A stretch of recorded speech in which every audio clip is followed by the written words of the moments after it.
Hi, first graders.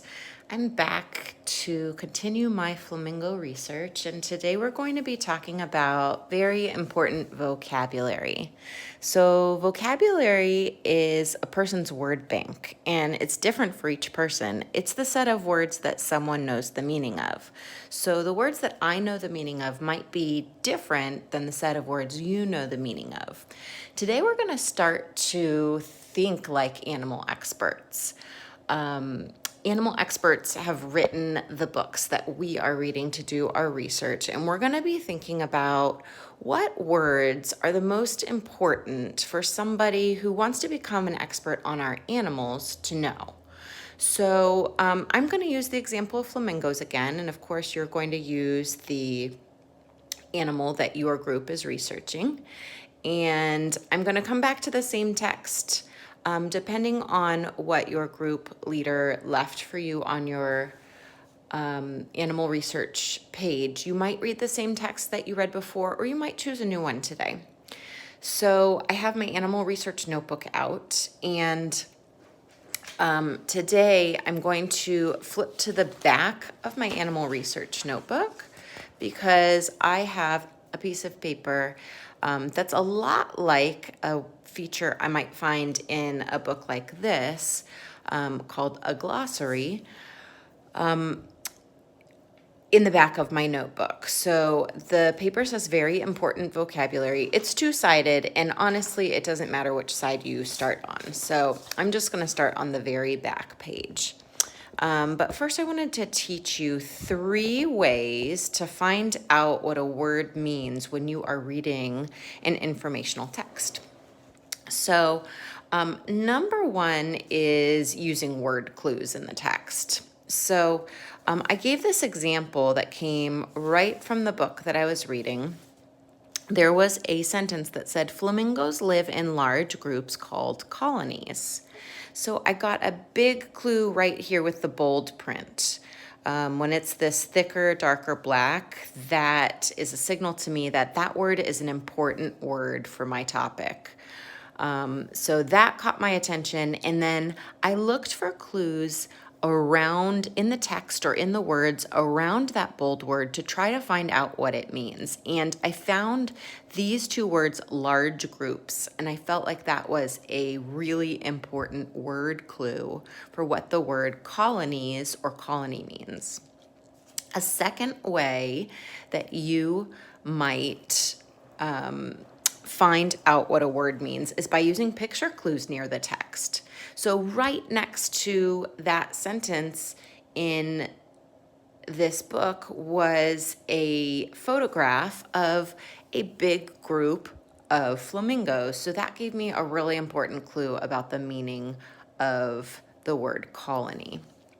And the third way that you might find out the meaning of the word is to use a text feature called a glossary. So a glossary is usually at the very back of the book or the text if you're reading something online.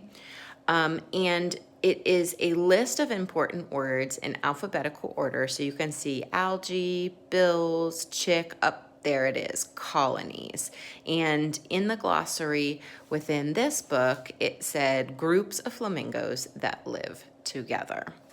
So I'm going to keep those 3 ways of finding out what a word means in mind as I read my text today.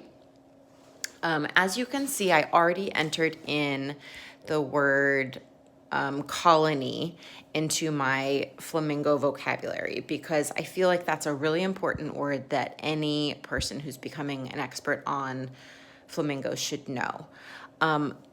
You'll notice here, this column is where you're going to write the important word. So there's space for 1, 2, 3, 4 on this page. This is where you write the definition. And you can do the same thing in your notebook if you want. I circled the words what it means because that's what a definition is. A definition is what a word means. So the definition of colony is a big group of flamingos. I tried to use my own words, but of course, usually you need to borrow some words from the author. And finally, this column says how I figured it out. How I figured it out what it means. I'm noticing that is some awkward wording by the person who made this worksheet. But you get the idea. How I figured out what it means. I'm going to take out the word it. How I figured out what it means sounds a little bit better to me. Well, I used word clues, the words around it, and I used picture clues. I didn't look this word up in the glossary. It didn't seem necessary. I had already figured out what it means from those two ways. So I'm going to keep reading my Flamingos book, and I will show you how I will continue to add very important vocabulary to my researcher's notebook. Here we go. A chick breaks out of the shell. It is covered in white or gray down feathers. And here is a picture of that cute flamingo chick. So I'm looking at here, and these words are catching my eye because they're in bold. So chick is a very important word. I already have that word in my vocabulary. I know it means a young bird. And I'm imagining that most people who will be reading what I write in response to my research will know the word chick too. So I'm going to leave that one out. I feel like most people know that.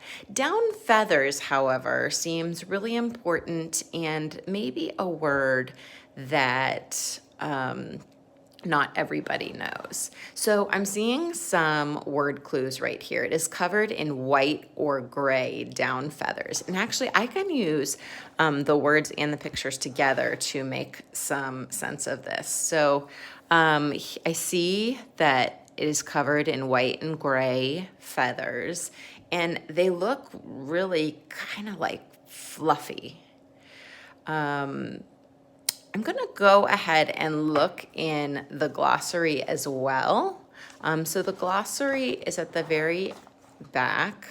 Ooh, I'm actually getting even more information here. So I went down the alphabet, A, B, C, D, down feathers, soft feathers that keep birds warm. So I actually used all three of these ways, and I'm noticing that I'm using even a fourth way because I have a really warm jacket that is called a down jacket. And I'm making a connection, realizing, oh, maybe it's called a down jacket because it has feathers inside, down feathers. So I'm going to write this important word, down feathers. I'm going to put together all of the different clues that I just used to write the definitions. So, soft and fluffy feathers that keep a chick warm. And I'm going to write that they're usually white or gray. So now I need to write how I figured out what it means. So I used word clues and I used picture clues. I actually looked it up in the glossary. And I made a connection. I'm going to draw a line from the word warm to down jacket. And I'm going to give you a little preview. Our next lesson is going to be about making connections and this link symbol. So I'm going to give you a little preview right now to that. I'm going to keep on reading. So I'll go back to my text And I'm going to keep on reading, looking for other important words. Today, my goal is to come up with 4 very important vocabulary words that I'm going to record in the back of my research journal. I would like you to do the same. Please be very thoughtful about it. So, approach it in a similar way that I did, rather than just going straight to the glossary and copying down a bunch of words. Really read the text and notice the kinds of thinking that you have to do as you are adding new vocabulary. Since we have a little bit of background knowledge about our animals already, you might have heard the words before. They do not have to be brand new to you, but maybe they were new to you when you first started researching your animal. So good luck building your vocabulary today, and we cannot wait to hear what words you think are most important about your research animal.